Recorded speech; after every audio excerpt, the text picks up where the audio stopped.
just don't have a free country. It's as simple as that. If this most fundamental right is allowed to perish, then the rest of our rights and liberties will topple, just like dominoes, one by one. They'll go down. That's why today I'm announcing my plan to shatter the left-wing censorship regime and to reclaim the right to free speech for all Americans. And reclaim is a very important word in this case because they've taken it away. In recent weeks, bombshell reports have confirmed that a sinister group of deep state bureaucrats, Silicon Valley tyrants, left-wing activists, and depraved corporate news media have been conspiring to manipulate and silence the American people. They have collaborated to suppress vital information on everything from elections to public health. The censorship cartel must be dismantled and destroyed, and it must happen immediately. And here's my plan. First, within hours of my inauguration, I will sign an executive order banning any federal department or agency from colluding with any organization, business, or person to censor, limit, categorize, or impede the lawful speech of American citizens.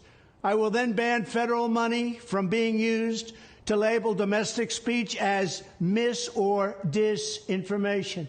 And I will begin the process of identifying and firing every federal bureaucrat who has engaged in domestic censorship, directly or indirectly, whether they are the Department of Homeland Security, the Department of Health, Human Services, the FBI, the DOJ, no matter who they are. Second, I will order the Department of Justice to investigate all parties involved in the new online censorship regime, which is absolutely destructive and terrible, and to aggressively prosecute any and all crimes identified. These include possible violations of federal civil rights law, campaign finance laws, federal election law, securities law, and antitrust laws, the Hatch Act, and a host of other potential criminal, civil, regulatory, and constitutional offenses.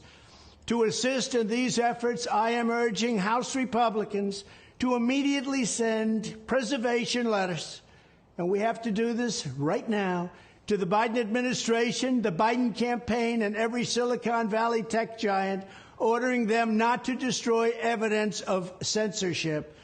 Third, upon my inauguration as president, I will ask Congress to send a bill to my desk revising Section 230 to get big online platforms out of censorship business.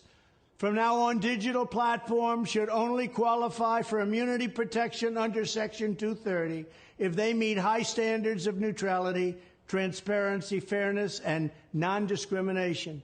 We should require these platforms to increase their efforts to take down unlawful content such as child exploitation and promoting terrorism, while dramatically curtailing their power to arbitrarily restrict lawful speech.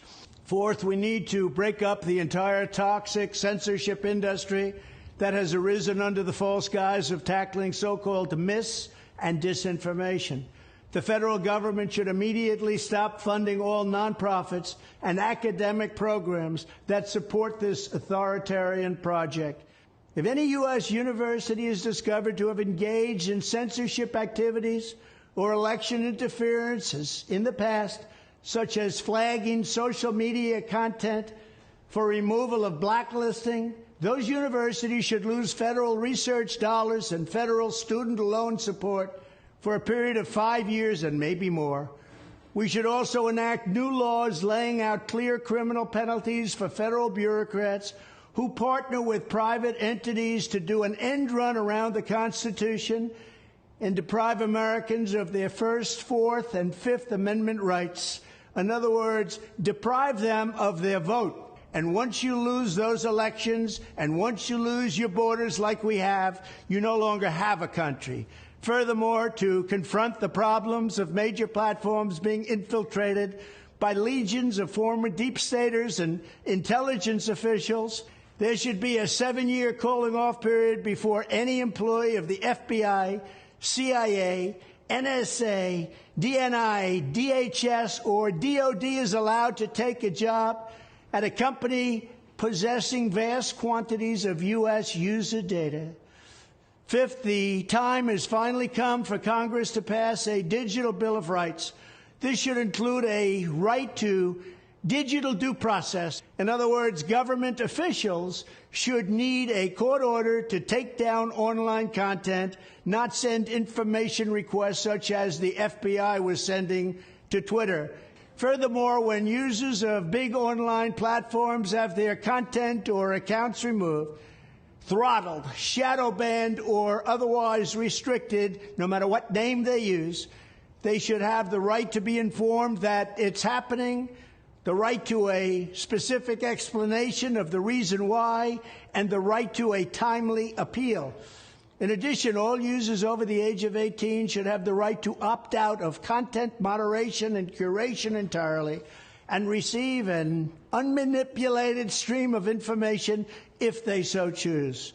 The fight for free speech is a matter of victory or death for America and for the survival of Western civilization itself. When I am president, this whole rotten system of censorship and information control will be ripped out of the system at large. There won't be anything left. By restoring free speech, we'll begin to reclaim our democracy and save our nation. Thank you, and God bless America.